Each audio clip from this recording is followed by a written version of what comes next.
YouTube. Welcome to another video.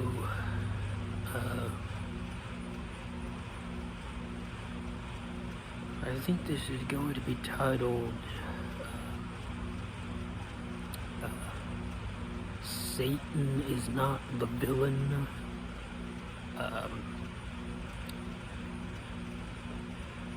Skeptical biblical criticism or analysis, episode 1. Who knows how many episodes of these I will put out, but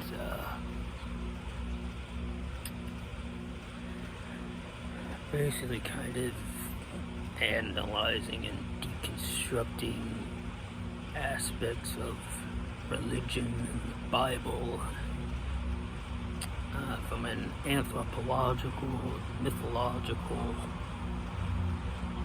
lens, and looking at the historical development of certain beliefs and theologies. But yeah.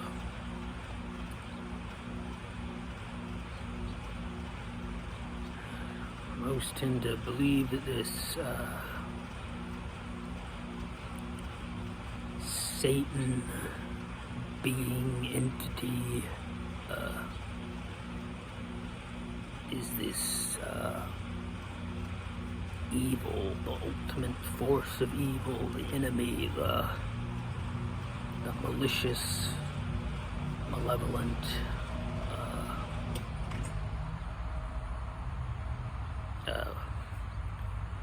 one who causes chaos, and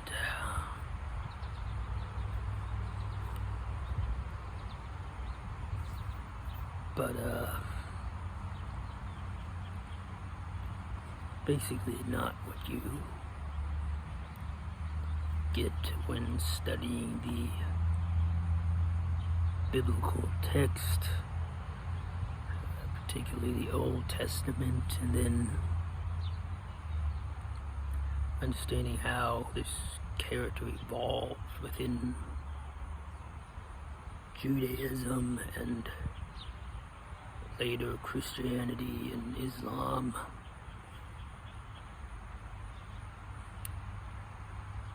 The word Satan itself is translated to the accuser, and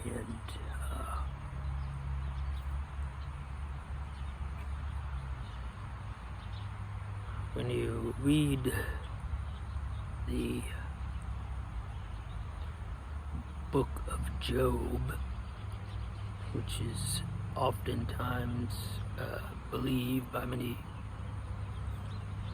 most scholars to be the oldest of the books found collected in the Hebrew Bible, you see Satan for the first time, and it's not exactly God's immortal enemy. He's essentially serving God. He's just wandering the earth looking for people, humans, to accuse, some sort of prosecuting attorney.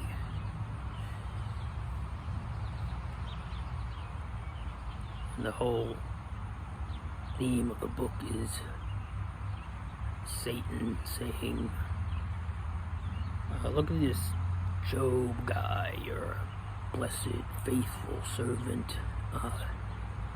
He has all these kids and all these animals and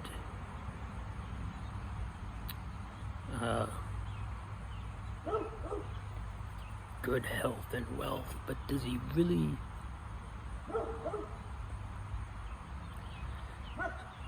if he didn't have that, would he really serve you? Would he continue to remain healthful, faithful?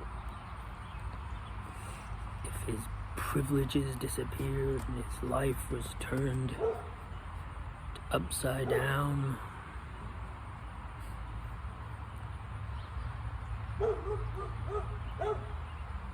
And God is basically like,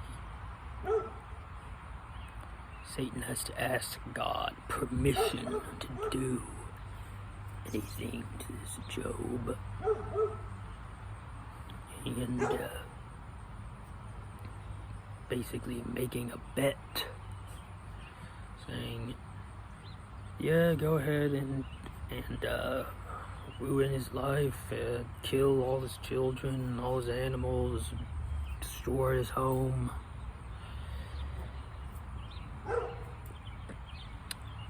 And that happens, and it's all basically with God's stamp of approval and blessing. Satan's the one in charge.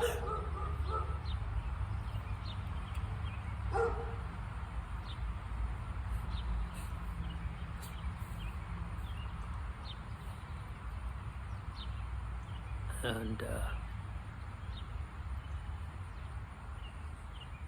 then of course he's given even more suffering to endure with disease of the skin and boils. And that's what tips him over into beginning to essentially just ask, why me? Why have I been blighted?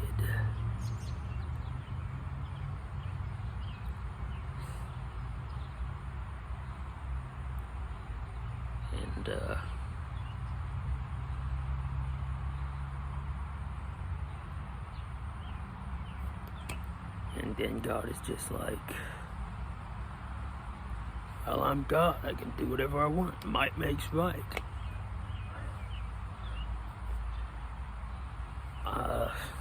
Who are you, the puny human, to question whatever I want to do? And that's the story.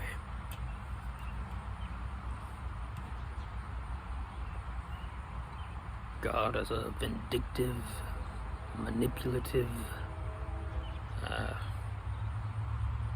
sadistic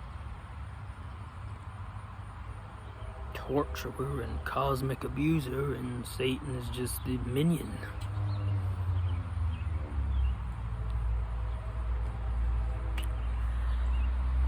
But not this Christian view of Satan as this evil being who fell and roams the earth, disrupting the plans of the omnipotent God, who could easily just obliterate this Satan with a snap of a finger.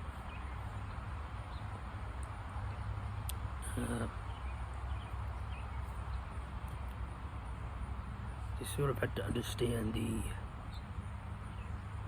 Zoroastrian influences on Judaism and the dualism of that religion, where you had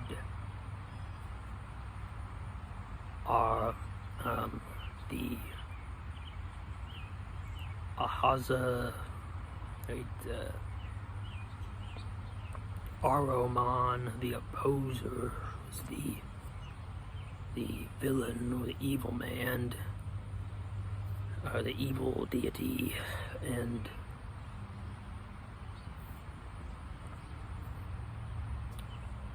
we had another one, and they were at war and sort of struggle.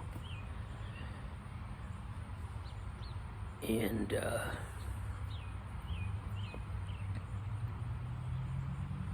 there was sort of this influence from the Persian culture during the period of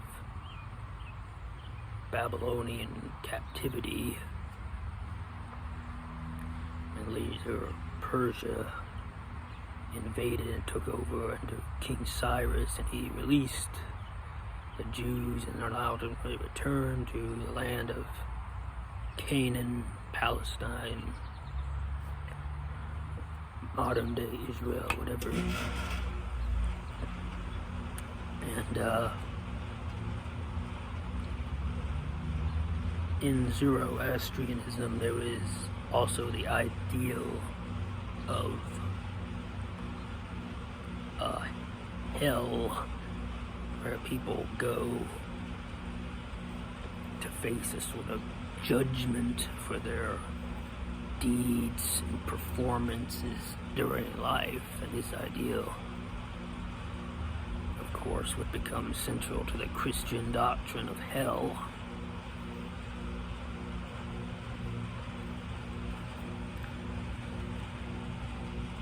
And of course, Greek ideals of the afterlife, such as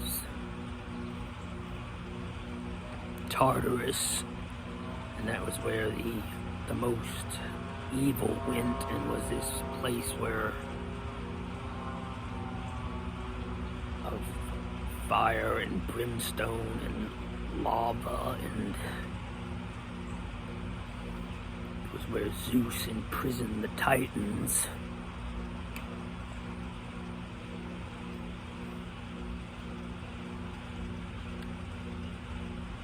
And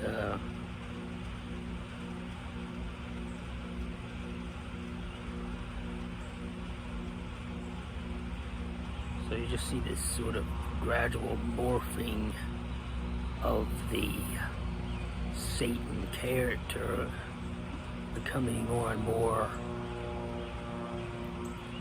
of the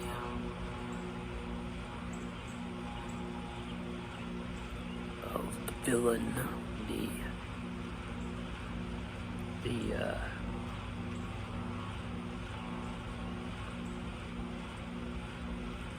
archetypal opposer.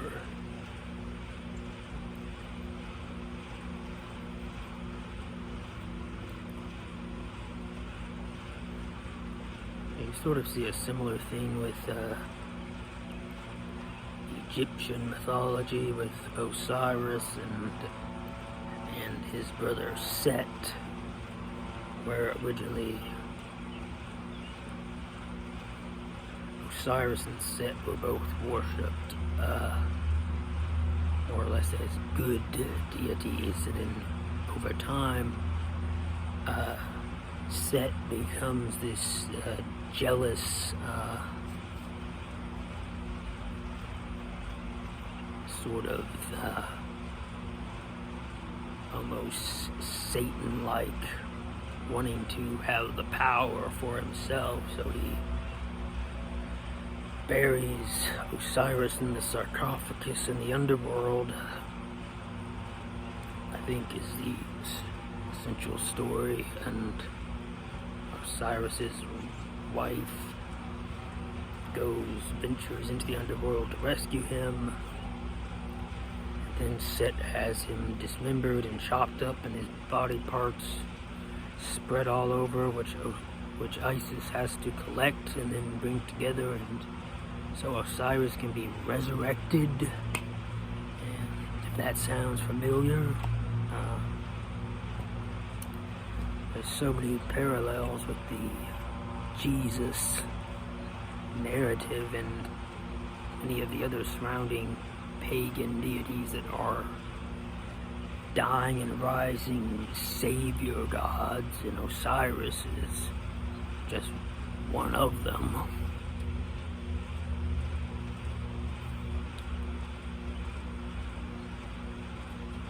And of course, people in Canaan would have known these Egyptian mythologies and religions, and about Osiris and these stories of Set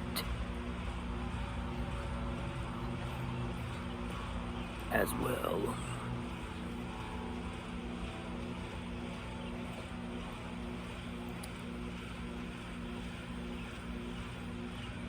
But yeah,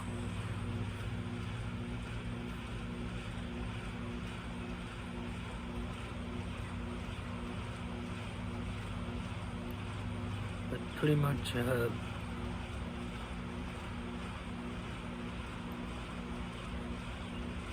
don't find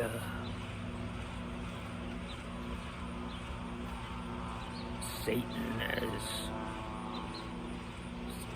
stereotypically understood within the Christian doctrine in the Old Testament.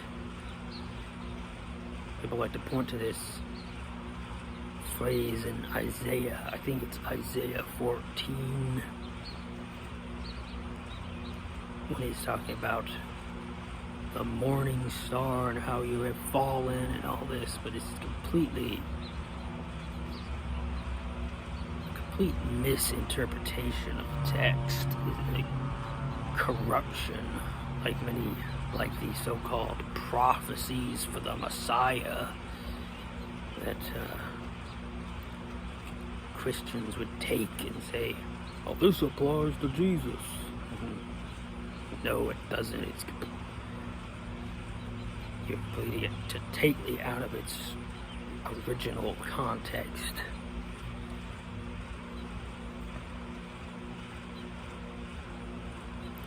The gospel writers and early Christians were doing that, trying to make Jesus fit the messianic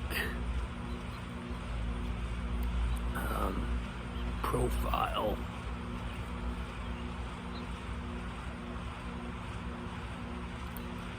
But this passage in Isaiah is about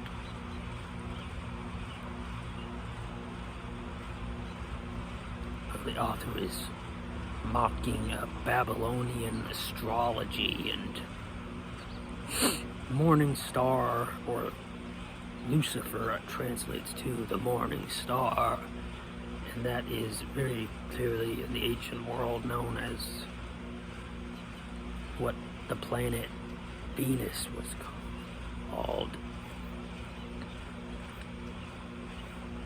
And basically it is sort of this astro-theology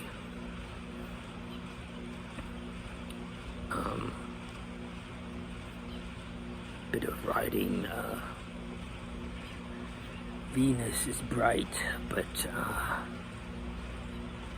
not as bright as the sun.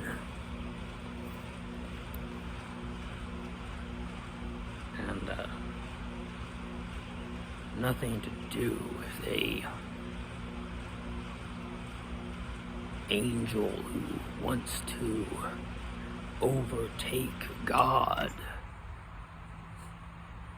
who he would presumably know isn't possible.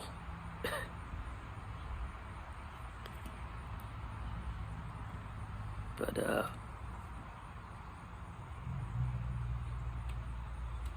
yeah.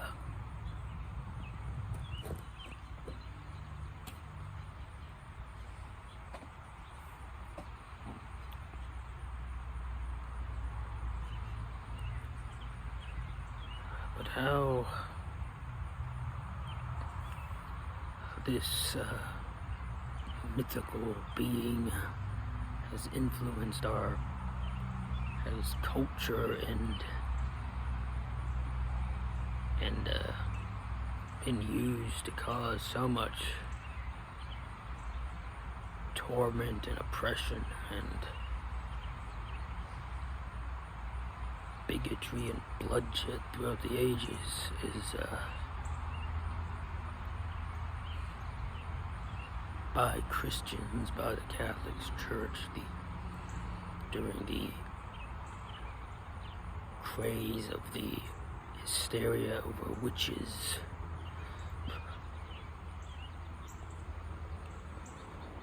Hundreds, thousands of women tortured brutally and then burned alive at stakes for their supposed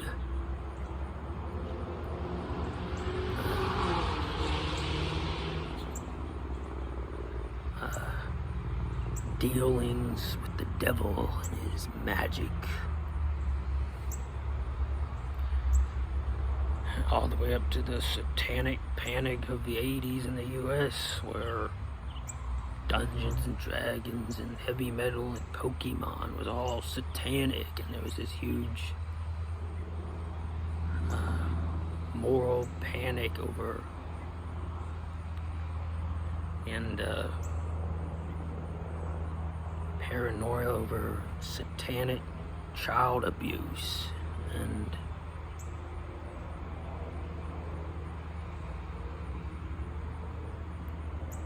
of course the blame for any psychological or mental health dysfunction or neurological disease, disorder, from epilepsy to strokes to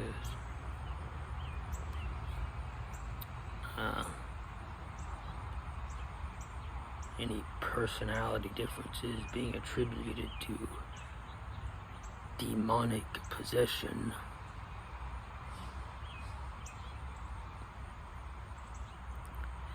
We can definitely see the great harm that this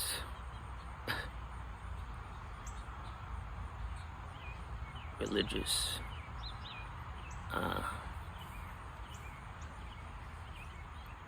superstition has caused throughout the ages and still does.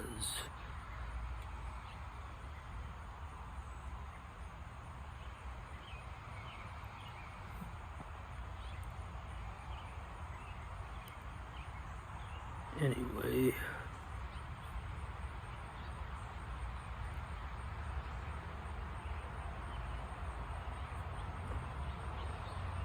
I guess that's about it for now. Yeah.